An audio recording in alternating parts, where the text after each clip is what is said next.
Girlfriend ছ্যাঁকা দিয়েছে, শৈশবে বাবা মাকে হারিয়েছেন, পালক বাবা মা ছেড়ে চলে গেছে, সবচেয়ে কাছের বন্ধু মৃত্যুবরণ করেছে, চেলসি বিক্রি করে দিয়েছিল। তিনি আজ জেনারেশনের অন্যতম সেরা মিডফিল্ডার। হ্যাঁ, ঠিকই ধরেছেন, বলছি কেভিন ডি ব্রুইনের কথা। ফুটবলই যার জীবন। বর্তমানে পৃথিবীর অন্যতম সেরা অ্যাটাকিং মিডফিল্ডার বলা হয় তাকে।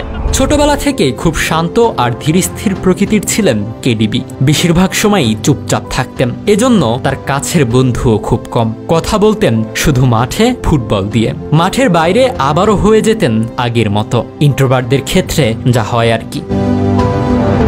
এই চুপচাপ থাকাটা যে অনেকে পছন্দ করত না, সেটা বুঝতে বেশ কিছুদিন সময় লেগেছে তার। 14 বছর বয়সে সবচেয়ে কঠিন সিদ্ধান্ত নেওয়া কেভিন মাঠে নামলেই সবকিছু ভুলে যান। যতক্ষণ ফুটবল খেলেন ভুলে যেতেন কোথায় আছেন, কেমন আছেন। অর্থহীন হয়ে যেত বাকি সব। বলা যায় ফুটবল খেলা তার কাছে নেশার মতো। সত্যি বলতে ফুটবলই কেভিন ডি ব্রুইনার জীবন। জেঙ্কে প্রথম বছর ছিলেন বোর্ডিং স্কুলে। খুব ছোট একটা রুমে ছিলেন। আসবাবপত্র বলতে একটা বিছানা আর একটা টেবিল। পরের বছর ক্লাবের মাধ্যমে একটা পরিবার এই ছেলেটিকে দত্তক নেয়। মোট 3 জন একসঙ্গে সেই বাসায় ওঠেন। বোর্ডিং স্কুলের সেই বদ্ধ ঘর ছাড়তে পেরে একটু স্বস্তি পান, কিন্তু স্বস্তিটা বেশিক্ষণ থাকেনি। বাসায় এসে দেখেন মা কাঁদছেন। কি হয়েছে জিজ্ঞেস করায় মা বললেন, তোমাকে যারা দত্তক নিয়েছিলেন তারা তোমাকে রাখতে চাচ্ছেন না। এ কথা শুনে আকাশ থেকে পড়েন কেভিন ডি ব্রুইন। 3 ঘন্টা আগেই তো সব ঠিক ছিল, এর মধ্যে আবার কি হলো? তখন তার মা বললেন, তুমি খুব চুপচাপ, তেমন কথা বলো না, এজন্যই তোমাকে নিতে চাচ্ছেন না। হতভম্ব হয়ে বসে থাকেন তিনি। নিজের মতো থাকার কারণে তাকে বের করে দেওয়া হয়েছে এটা মেনে নিতে পারছিলেন না। ছোটবেলায় কেভিন ডি ব্রুইনার ক্যারিয়ারের ওই সময় এটা ছিল বিশাল এক ধাক্কা। তখনও খুব পরিচিত কোনো ফুটবলার নন, ফলে ক্লাব থেকে নতুন কোনো দত্তক পরিবারের জন্য টাকা দিতে চাইল না। ফিরে যেতে হলো সেই আগের জায়গায়, বোর্ডিংয়ের সেই ছোট্ট ঘরে। গ্রীষ্মের ছুটির পর জেঙ্কে ফিরে যান।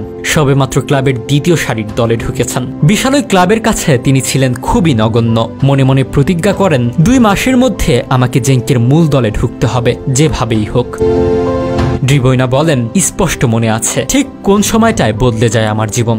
শুক্রবার রাত ম্যাচের শুরুর একাদশে ছিলেন না, বদলি হিসেবে নামলেন দ্বিতীয়ার্ধে। মুখে কিছু না বললেও ভেতরে ভেতরে ফুঁসছিলেন। মাঠে নামার পর আর কিছুই মনে ছিল না তার। মাথায় ঘুরছিল একটাই কথা, আমাকে বের করে দিয়েছে কারণ আমি নিজের মতো ছিলাম।